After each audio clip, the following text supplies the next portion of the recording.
What we're gonna do in this video will help you feel understeer and oversteer so clearly that you might end up shaving seconds of your lap time. Now, to get more out of your steering wheel, you have to try this. Open a test drive session in iRacing and search for the centripetal circuit. Choose a car that you normally drive, and if you want, pause the video right now so we can both continue and do the drills together on the track. To start this off, we will pick a lane here. We'll go around the middle. And we will just try to stay in this lane for a whole lap, managing the speed with our throttle. You'll notice that if you go flat out, the car will push wide, like this. Whenever that happens, bring the car back, and notice that this is understeer. You're basically understeering out of your lane into the next lane because you have too much speed. And even if you will steer more, even if you steer more like this, the car will still go off the lane. So there's no way to stop that understeer whenever it starts. It's already too late if you're applying that correction too late. But now the sweet part starts coming into place with the force feedback. I want you to notice that whenever the car starts understeering, like whenever we're pushing it too hard and we steer too much, the force feedback gets lighter.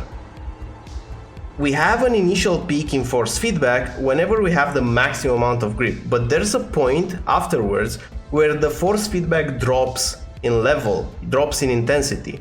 So we want to find that drop point because that's the point when the car changes its balance from neutral balance to understeer, and we can catch it through the force feedback. So while staying in this lane, try to notice when the force feedback hits the peak and when the force feedback goes light, like right now, goes lighter, and then correct it to get back in the lane. What you should notice is whenever you're doing the correction, whenever, for example, you're dropping the throttle to get back in the lane, like I'm now going off the lane, dropping the throttle, now the force feedback gets higher because the car gets more grip.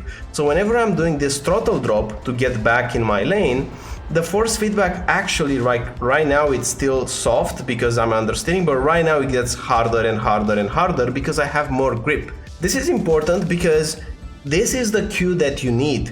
Whenever you feel the steering wheel getting lighter, you're understeering. Whenever you're feeling the peak force feedback, then you're at the limit with your tires.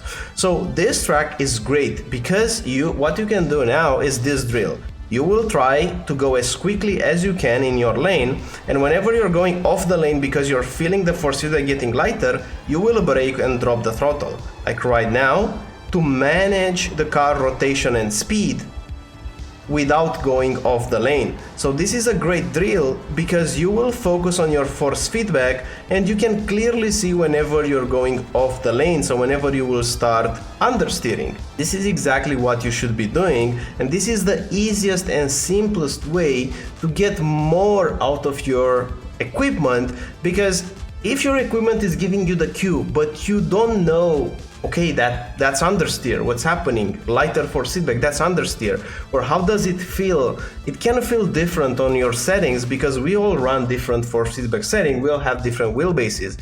So spending time on this track just to get this feeling of the car going past the limit, either with the fronts or with the rear tires, will be incredibly helpful. If you want to experiment with oversteer, the easiest way is to go into a track where it's raining, put wet tires or dry tires, and just pay attention to how you feel the force feedback, because I think that's the best way to learn dealing with oversteer. You will experiment with rain and you will focus on the sensation of force feedback because it's a specific sensation that you get almost in the back of your hand like this, because the force feedback is very precise, and it's incredible actually that you can feel it in this area right here. But if you will focus on this sensation right here and you will feel that the force feedback gets lighter into this part, then you will know, okay, I will spin if I continue to do this.